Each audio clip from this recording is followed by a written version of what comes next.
Salut, c'est Jean-Christophe. Alors on est en Alsace, regarde dans ce cadre, en pleine nature avec ce ruisseau. Et je te présente un logement qui est un véritable coup de cœur ici.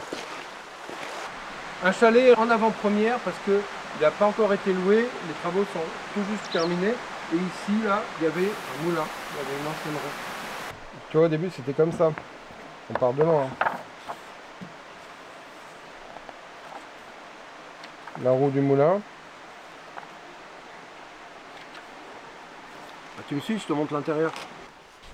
Alors c'est un gros chalet, il y a une dizaine de couchages avec des lits superposés par exemple dans cette chambre.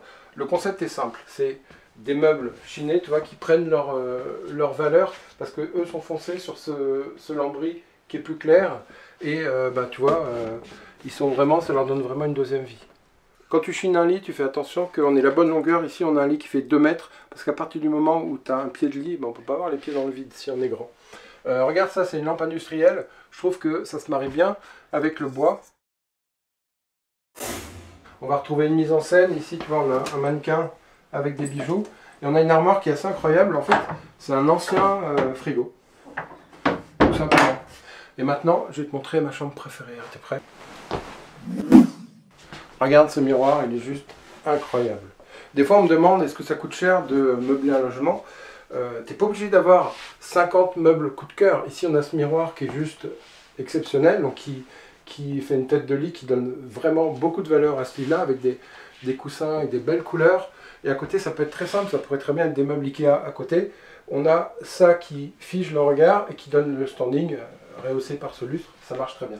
Et un commentaire aussi que les autres ont souvent, alors pas dans ce gîte là parce qu'il n'est pas encore loué, mais dans les autres qu'ils exploitent, c'est on se sent comme à la maison. Et ça y contribue, tu vois. On a des objets, des livres, on a des bibelots. Et ça rend le Airbnb beaucoup plus humain. Et souvent, les Airbnb, ils sont froids. C'est des meubles lisses, plats, il n'y a pas d'histoire. Là, on a une vraie histoire qu'on raconte. Ils sont même en photo, tu vois. Tu as toute l'histoire du moulin, tu as plusieurs générations. Toute la région, c'est vachement intéressant. Là, tu as une identité qui se crée, tu vois, ce petit coin qui est mis en scène. On a un espace perdu ici, on a 3 mètres carrés, mais ils ont vraiment su l'exploiter en racontant cette histoire-là. Ça pourrait être, pour beaucoup, c'est un palier qui sert à rien. Là, on a un morceau d'âme de la maison. Alors voilà l'ensemble, regarde, on a cette table qui est incroyable, qui est assez sobre finalement, parce que ce qui était important, c'est la vue qu'on a de l'autre côté. On a ce lustre. Alors, il faut savoir que les bois de serre, on n'est pas obligé de tuer les cerfs pour les récupérer. Ça se trouve dans la forêt. C'est assez rare, c'est assez dur à trouver. Mais là, on a vraiment cette identité-là de chalet. En contraste avec cette cuisine noir et bois, c'est toujours pour moi quelque chose qui fonctionne à chaque fois, qui est bien équipé, avec des objets qui sont là-haut, qui sont mis en valeur. Alors, pas assez à mon goût parce qu'ils pourraient être éclairés. Ça pourrait être aussi des objets qu'on veut moins rustiques, par exemple en les peignant tous de la même couleur et en les rétroéclairant. On a au-dessus de moi un lustre. Alors il est incroyable ce lustre parce que la grosse poutre, c'est une poutre qui était ici à l'origine et donc elle fait partie du lustre avec ces lampes qui sont des lampes chinées dans une boucherie. Regarde ce garde-corps qui change d'inspiration assez végétale, c'est découpé au laser. On a un rappel avec cette plante. J'aime bien aussi cet habillage qui est fait avec du bois ancien. On a un salon avec des canapés qui sont très beaux, qui ont l'air très confortables. J'espère qu'ils ne seront pas salissants.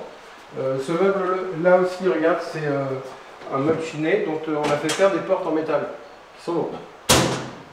Ça rend super bien.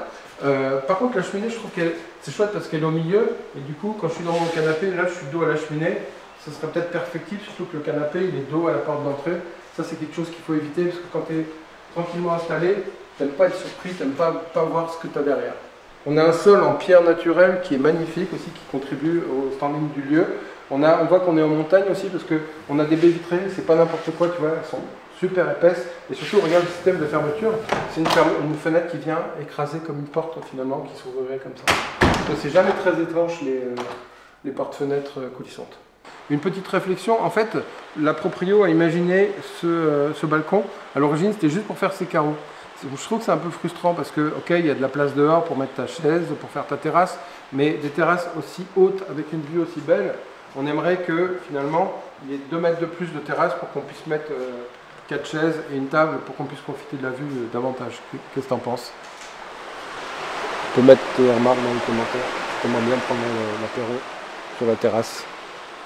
Quand on peut ne pas essayer de limiter la nature, je trouve qu'un tronc séché, ça a beaucoup plus de valeur, par exemple, qu'une plante en plastique, parce que c'est du vrai bois, et ça te parle de la nature, et c'est compatible avec une courte durée, parce que tu n'as pas besoin d'arroser.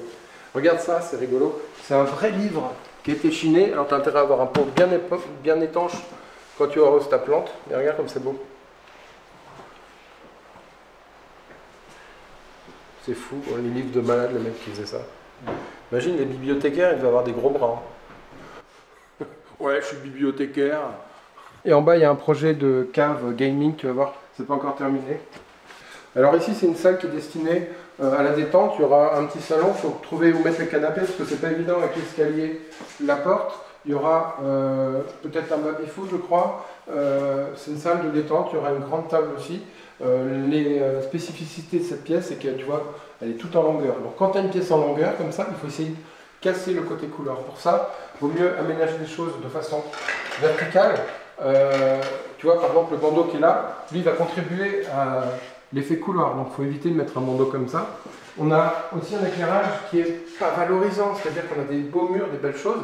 Si on éteint, regarde ce que ça donne.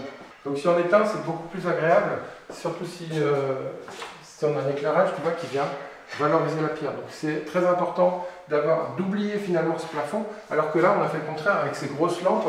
Ça nous rappelle que c'est bas et qu'il faut faire attention à la tête. Donc à la limite, quand c'est comme ça, tu ne fais pas de lampe. Ce que tu peux faire, c'est mettre un bandeau, ici, faire des caissons de chaque côté, qui vont éclairer comme ça ton faux plafond, tu vois, pour donner de la hauteur. Mais il faut éviter d'avoir ces grosses lampes au milieu, c'est dommage.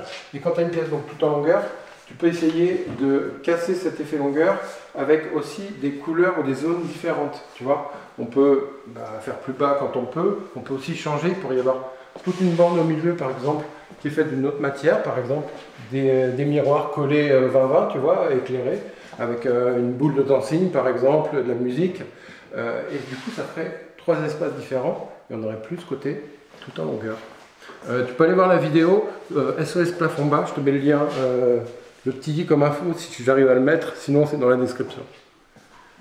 Là ou là. Voilà, débrouille-toi.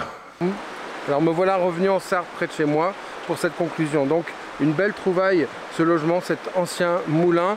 Comment est-ce qu'on aurait pu davantage accentuer l'histoire de cette roue de moulin? Regarde, c'est quand même quelque chose d'assez exceptionnel d'avoir une roue qui tourne comme ça. Alors on aurait pu imaginer qu'elle soit projetée sur le mur le soir quand on fait le tour de la propriété. On aurait pu imaginer aussi des panneaux qu'on découvre à droite à gauche dans le parc. On pourrait aussi imaginer, pourquoi pas, qu'on ait une vraie roue avec une génératrice, une petite roue en maquette, mais qui permette d'éclairer quelques lampes disséminées dans le jardin. Ça serait assez poétique. Et on peut aussi offrir aux enfants qui sont là, bien sûr sous la responsabilité des parents, une petite maquette avec une roue à monter pour qu'ils puissent faire tourner la roue du moulin. Voilà, toujours penser à l'histoire du lieu, vraiment accentuer quand tu as comme ça une prise, quelque chose de fort, il faut vraiment essayer de jouer là-dessus, c'est quand même pas tous les jours qu'on découvre un moulin. J'espère que cette vidéo t'a plu, comme d'habitude, n'hésite pas à la partager, tu peux mettre un petit pouce, la commenter, et puis si tu as un projet que tu veux rendre atypique, que tu veux rendre unique, eh ben, tu peux faire appel à moi, t'as tout dans la description. Allez, ciao!